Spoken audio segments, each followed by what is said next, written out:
Arthritis, osteo arthritis, rheumatoid arthritis, এগুলো কি, কোন পরীক্ষা করা প্রয়োজন ও এর চিকিৎসা কী? আর্থারাইটিস জয়েন্টের সাধারণ রোগের নাম।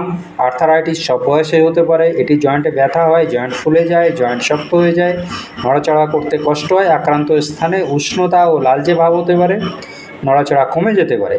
এ হলো সাধারণত আর্থারাইটিসের লক্ষণ। এবার বলি অস্টিও আর্থারাইটিস। এগুলো জয়েন্টের হাড় ক্ষয়ে গিয়ে সাধারণত ব্যথা হয়। এটা সব বয়সে হতে পারে, তবে সাধারণত 50+ বেশি লোকেদের এটি দেখা যায়।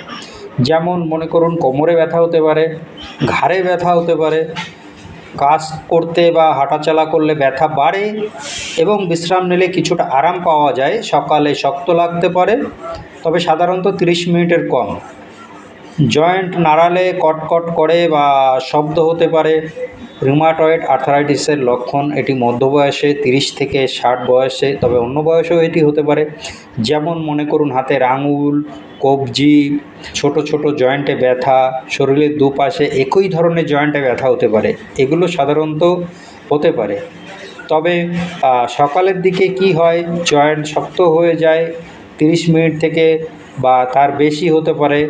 জয়েন্ট ফোলা, দুর্বল লাগা, ক্লান্তি লাগা, হালকা জ্বর ও ক্ষুধামন্দ, এগুলো সাধারণত ঘটতে পারে। তবে কোন পরীক্ষা দ্বারা আমরা রিউমাটয়েড আর্থারাইটিসগুলো করি, তো সাধারণত আমরা কতগুলি পরীক্ষা করি, যেমন ESR, CRP, RA factor, anti CCP, CBC ও প্রয়োজনে এক্স-রে করাও দরকার।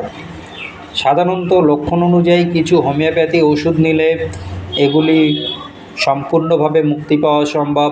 যেমন Rhus tox, Bryonia, Arnica, Ledum pal, Ruta, Calcarea phos, এগুলো সাধারণত আমরা এই রোগগুলোতে ব্যবহার করে থাকি। তবে কিছু কিছু ক্ষেত্রে আমরা কস্টিকামও ব্যবহার করি। হোমিওপ্যাথি ওষুধ সাধারণত লক্ষণ অনুযায়ী ব্যবহার হয়, তাই একটি ভালো ডাক্তার দেখেই ব্যবহার করা ভালো। নিজে থেকে কখনোই ওষুধ ইউজ করবেন না। বন্ধুরা, ভালো থাকবেন, আশা করি। নমস্কার।